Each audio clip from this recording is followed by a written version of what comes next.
当一个人进入社会场景，别人根据他身上的某些信号提前给出尊重、信任和好感，这就是信用化。因为这些信号让他提前预知了社会的正面反馈。这些信用格式有很多，比如财富、地位、才华。但是财富需要验证，地位需要说明，才华需要展示，只有美貌几乎不需要解释，它在第一眼就开始发挥作用。只看外表很肤浅，这句话当然正确，但它改变不了一个事实：人不会因为一句道德正确的话就真的不受外貌影响。所以我首先必须承认，我也会在意一个人的外表，我也认可好看的确有用。因此我不会说不要容貌焦虑，要接纳自己，也不会说每个人最美的就是原来的样子。这些话听起来体面，但是没有解释力。问题不在于人为什么爱美，我真正想分析的是美貌这种信用格式有什么样的特征，现代消费主义又是如何利用这些特征把容貌改造变成一笔必须不断偿还的债务。美貌第一个显而易见的特征就是高回报，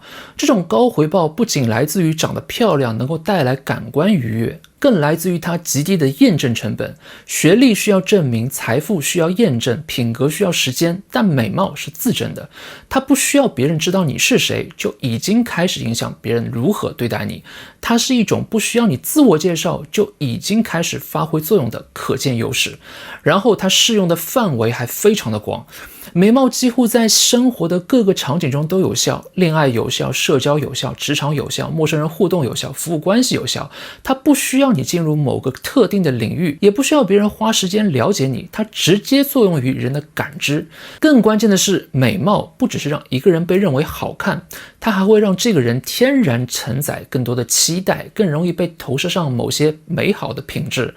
大众媒体和影视作品一直在反复训练这种想象，正义的角色外形往往伟岸，漂亮主角的爱情更容易被叙事放大，甚至连好看的反派都更容易被宽容，以至于光凭长相就能看出谁更像主角。漂亮的人似乎更有故事，他们的人生似乎也更精彩。美貌的回报如此诱人，因此人们对变美的需求也会非常迫切。这就给消费主义一个强有力的抓手。当然他不会说你不好看所以你不配得到更好的生活，这种话太粗暴，容易被排斥。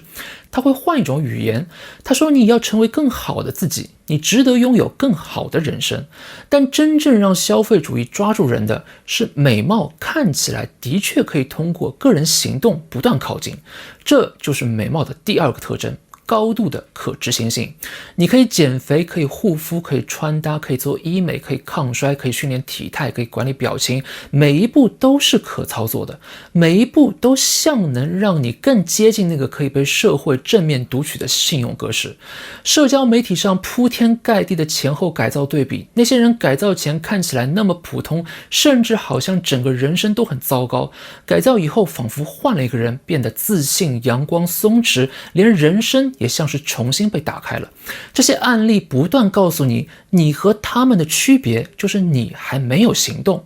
哪怕是风险很高的大型整形手术，也可以被包装成睡一觉，睡一觉人生就不同了。这就是美貌最吸引人的地方，它的回报足够诱人，路径看起来足够清晰可执行，风险被包装成可控。消费主义最喜欢的就是这样的东西，于是变美的需求就可以被拆成无数的服务和商品。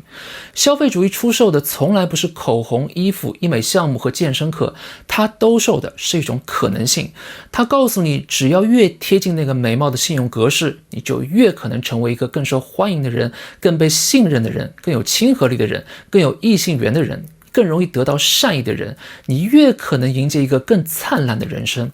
这看起来很美好，但是现实往往不是这样。美貌最后也是最危险的一个特征，就是它的高不确定性。首先，社会的审美标准是模糊的，还会不断的变化。人们只能通过观察哪些容貌是被社会验证过，承认是美的，然后再选择它作为改造的模板。所以你会发现妆容越来越像，整形模板也会越来越像。所谓的网红脸背后都有一个冷冰冰的逻辑，不是他们天生就追求和别人相似，而是相似意味着安全，辨识度代表着没有被验证，没有被验证就意味着风险。他们宁愿要一张安全的脸，也不再愿意接受一张没有被社会验证过的自己的脸。更残酷的是，美貌这种信用格式注定会失效，这是身体本身的事实。皮肤会松，轮廓会变，年轻感会消失，曾经能被社会读取为正面信用的格式会一点一点的消失。但这对于现代消费主义来说，恰恰不是一件坏事。相反，它会接管因此产生的焦虑，它会不断告诉你，还可以修，还可以补，还可以抗衰，还可以管理状态，还可以保持年轻感。于是，衰老不再只是生命过程，它被重新包装成管理失败。到这里，美貌的3个特征就形成了一个闭环：高回报让人想追，高度的可执行性让人觉得可以追得上，而高度的不确定让人永远追不到终点。这就是容貌焦虑的内部发动机。没吃到过外貌红利的人，焦虑的是自己能不能进入那套信用系统，但他们未必是容貌焦虑最严重的那群人。最容易被容貌焦虑深度困住的人，恰恰是那些已经吃到过外貌红利的人。因为红利会变成证据，证据会变成信仰，信仰会变成持续的改造。这就是美貌信用最隐蔽的诅咒，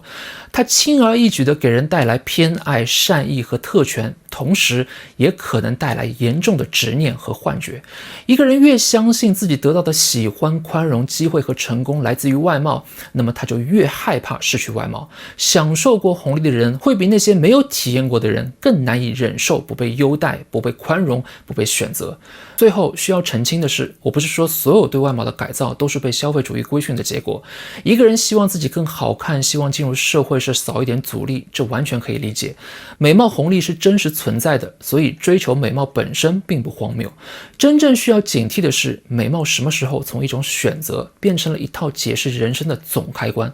当变美被理解成获得好感、关注和机会的唯一方式，那么它就会改变一个人的内驱力。一个人会越来越相信，只要继续修正自己，就可以拥有更美好的人生。而只要没有获得足够多的正面反馈，那就说明自己还没有改造到位。到了这一步，外貌改造就不再只是自由选择，而是一笔永远偿还不完的债务。